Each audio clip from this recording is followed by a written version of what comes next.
Golf TV, waking up your game.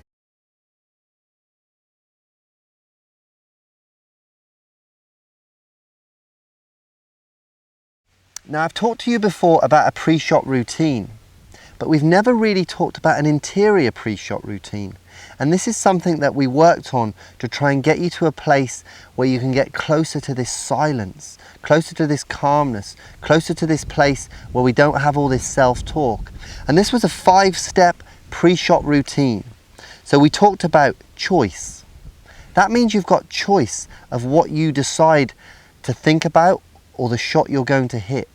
So choice is the first step. The second thing is routine. If we can develop a better routine that now we spend time on cultivating out on the practice ground or on the golf course, we can now connect that choice and routine together. Then we think about the swing. I've touched upon this smooth in the office swing. I see so many players jerking at the golf ball because they're so tense. There's so much resistance going on with them. But if you have what we'd call an in the office soft swing, kind of Luke Donald like, well, now we've got choice, we've got routine, and we've got swing. The next word is freedom. How can you swing the club if you're not free? Think of the last time you played one of your least favorite golf holes on your home golf course. Can you remember how tight your swing was on the tee? Why even be out there if that's what you're going to play? If that's what you're going to play like? Why be in that torture chamber? Wouldn't you like to experience a new level of freedom? So now we're putting choice with routine, with swing, and with freedom. And there's one more combination that I want to introduce you to. And that's learning. Learning takes you to a different place. What about if you hit a shot and you ask yourself, what did I learn from that? What did that teach me about myself? It's a very powerful thing, because in the past, all you've ever wanted is what result did I get? What did I gain from this? How did this make me look? What did other people think of me? Now that to me is stealing something. The moment you stop stealing and you ask to just learn something from the situation, you're moving into a completely different stratosphere of the way that you've been thinking about life and golf. What was your last thought? Now this is a really interesting concept when we go out there and play golf. What I've noticed is when you stand over a golf ball, your thoughts are going crazy. Even if you say to yourself, I'm only thinking about one thing, lots of different things begin to creep in because that's the way you've been built. And so what I began to develop with myself, with players I was working with, was what was your last thought? And that's really interesting, because as soon as you make contact with the golf ball, something is happening within you. And it might be a thought about don't go right. It might be a thought about your grip. It might be a thought about did you leave the oven on or did you lock your car? It's absolutely amazing how unconditioned our mind is, that we can be doing an exercise, we can be doing a physical motion, and our brain is running wild with a series of different thoughts. And part of that is because you've never taken the time to look at your interior and begin to develop this new relationship. Imagine if you went and picked a puppy up and you just let it run free and you didn't train it at all. Can you imagine what that would be like? It would be biting the sofa, it would be stealing your shoe, it would be out of control. But you wouldn't do that. But yet you've allowed your mind to be like this uncontrolled puppy. And now I'm showing you, it's not about trying to learn control, it's about learning a different understanding. And if you can begin to engage in this new level of understanding, you can begin to see some of the things that I know are going to change the way that you go and play this game of golf.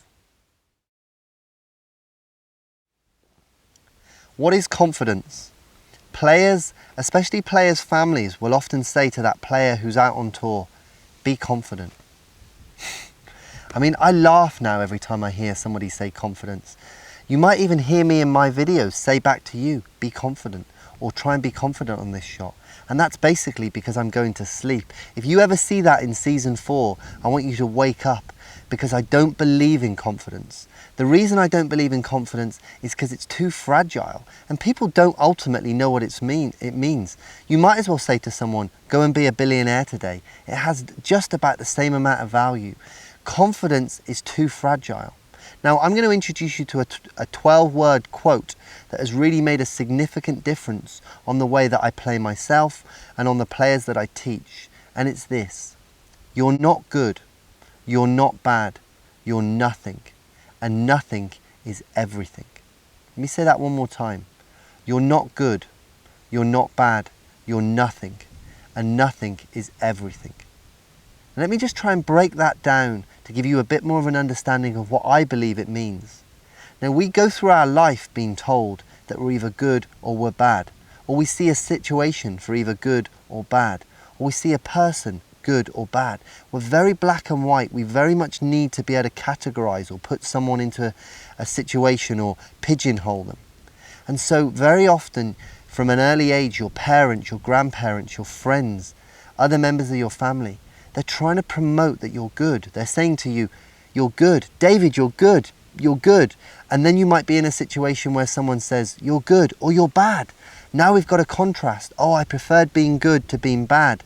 And now we're building this kind of negative, confident state. It's this seesaw of balance up and down.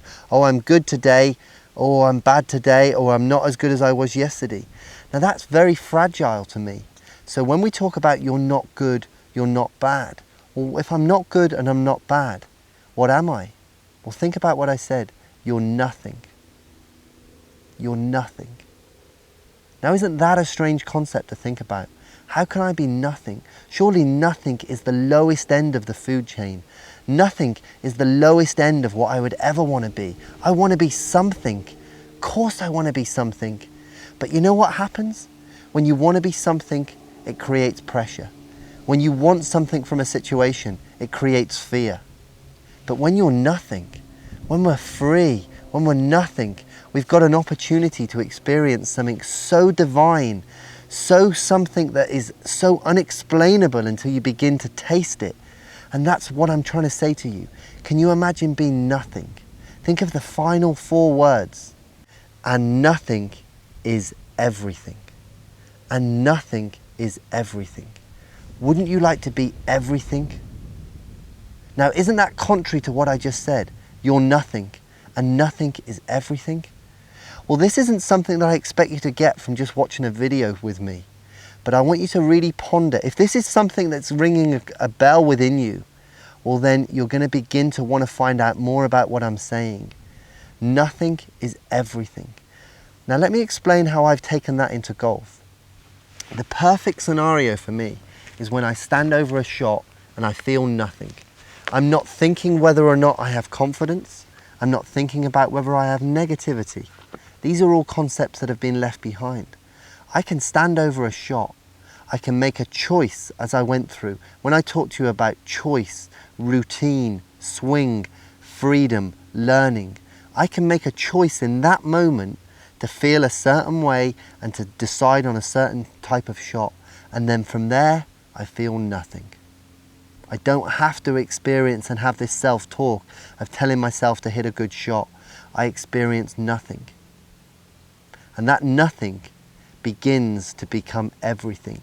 And the reason it begins to become everything is because I want to experience this on the next shot, on the next shot, on the next shot. Because this nothing feeling is absolutely incredible when you begin to sense it, when you begin to experience it through your body. When you hit a golf shot feeling nothing, it will be like nothing you've ever experienced before, because you've been so woundly wrapped in the past. You're so tight, you're so fragile, you're so brittle, you're going to break at any moment. And then suddenly you have nothing. You have absolutely nothing. Can you feel the different calmness running through your body? This is so special. This is so different to what I'd been taught my entire life. Psychologists, coaches, the best coaches in the world, they didn't understand this message. They made me tighter. They made me more anxious. They gave me more to carry with me. It was only when I began to understand this information from this phenomenal teacher that I have that I could begin to see what this was about. Imagine you're a car and you're towing these different trailers or caravans behind you. Now, as we pass through life, we've got more and more baggage to carry. So at maybe 4 years old, we're just a car. Then at 6 years old, we've now got our first caravan or trailer behind us. At 10 years old, we get another one. At 12 years old, we get another one. At 14 years old, we get another 3. At 18 years old, we get another 7. Before you'll know it, you've got this convoy of caravans behind you. And the same goes for when you go to the golf course. You've got this convoy of caravans of thoughts, of memories, of self-perception of who you think you should be. What I'm telling you, there's a way to get rid of all of this. There's a way to unhook caravan number 1 instead of trying to unhook 14, 13, 12, 11. Instead of going that way, can you imagine unhooking caravan number 1? And that is understanding this concept. You're not good, you're not bad, you're nothing. And nothing is everything.